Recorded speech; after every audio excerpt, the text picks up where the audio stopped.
Hi guys! So nagbabalik na naman ang inyong vlogger Spend Control. And for today's video, wala lang, interviewin na natin yung asawa ko regarding sa buhay niya dito sa US guys. Siya naman ang bida sa ating ngayon, sa ating vlog. So, simulan na natin.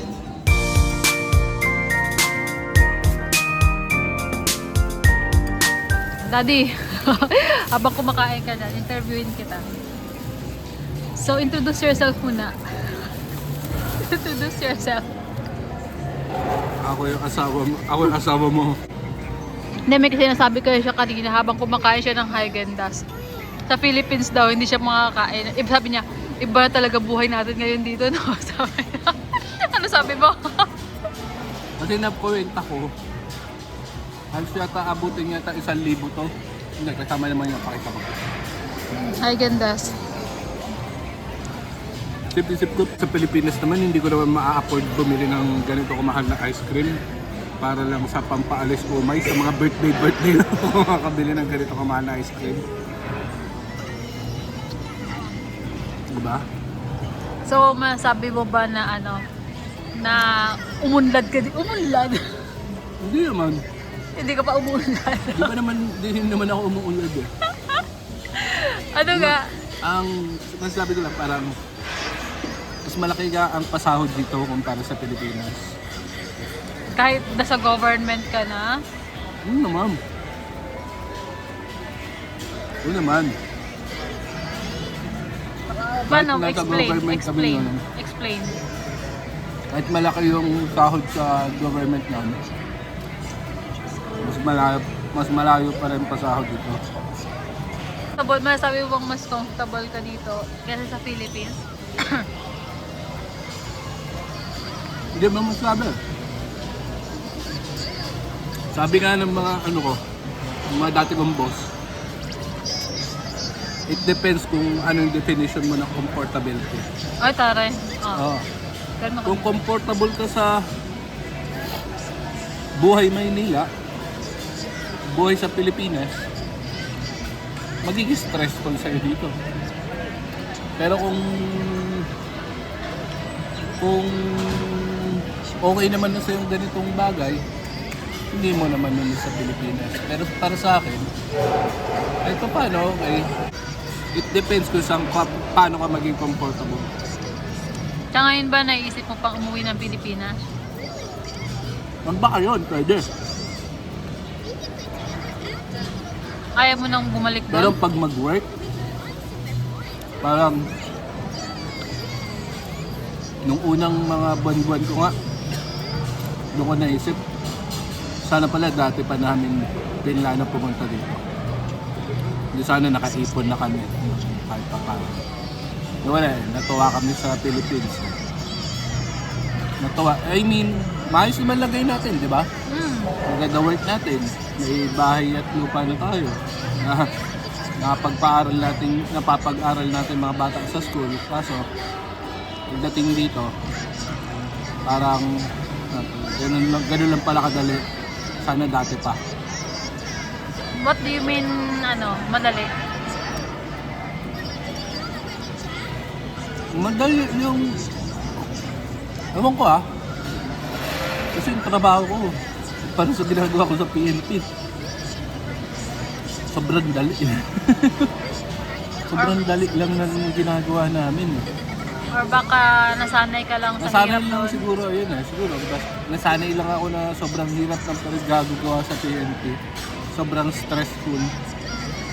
Nang pagdating dito, para lang kaming naglalaro. Since nalipat ka sa panggabi, ay sa pangumaga, galing from night, anong mas gusto mo? Schedule? More umaga o gabi? Parang ko silang gusto. Mas gusto ko yung gabi. Kasi, wala ka naman gagawin. Kasi super wala kang gagawin sa ospital sa gabi. Maghihintay ka lang ng tawag, maghihintay ka lang ng responde. Tapos maghihintay ka lang na may magwawalang pasyente, magpapatrolya ka lang sa ospital, yun lang. Ang problema nga lang, hindi ako makatulog sa araw. Gusto ko sa araw naman kasi nakapagpahinga ako ng mabuti. Yun, nakakatulog ako. Yun lang. Gising lahat ng tao. Marami kang ginagawa. So, yun. Parang okay rin sa akin gabi. Okay sa araw. Pero ngayon, tumatanda na tayo eh. Hindi na tayo yung hindi na tayo mga bida-bida eh, mga action star. So, parang para sa akin, dito na lang ako sa araw kasi mas nakakatulog ako, mas nakapagpahinga ako. Kasama ko pa mga bata. No. I-discuss ko na lang rin. Paano ba ginagawa namin? Ano lang, sa security kasi kami, di ba? Yun lang naman yung, para sa akin, yun lang naman yung pasok sa, pasok sa experience ko. Though, kinukuha rin ako dun sa iba, kaso masyado mababa. Eh dito sa work na napuntahan ko, parang na-consider nila yung years of training ko, tapos yung mga specializations ko, mga schooling ko. Kaya kumpara sa iba, mas malaki talaga yung offer sa akin. Tapos yun,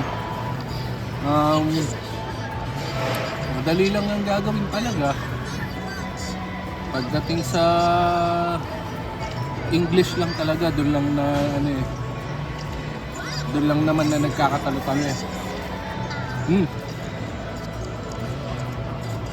Ito pa.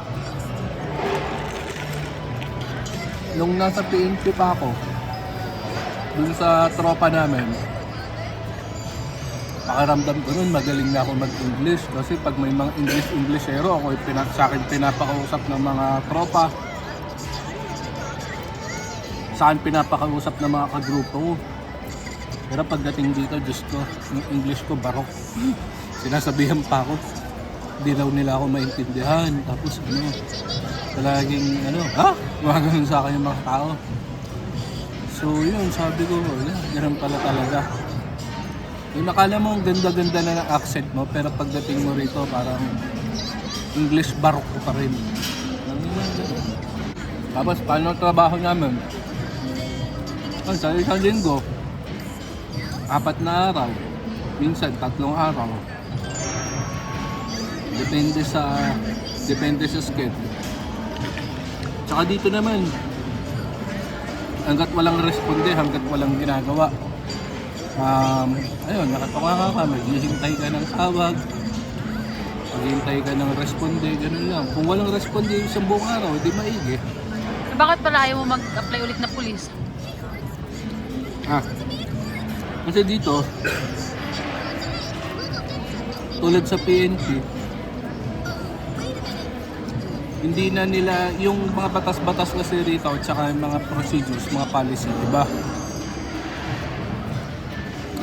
Maaring kung ano yung batas na alam mo sa Philippines at ano yung mga policies, mga procedures, hindi yun applicable dito. So ang mangyayari, kinausap nila ako, mag-undergo raw ako ng 1-year basic law enforcement training or BLET na tinatawag nila.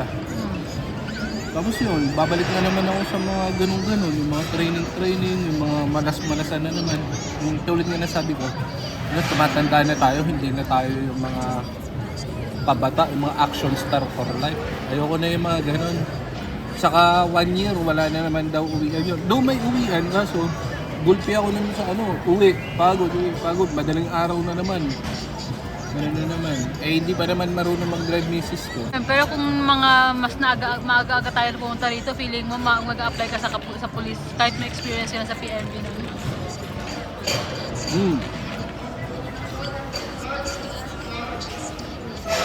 Siguro mga andito tayo mga 10 years ago, mga 20s pa lang ako.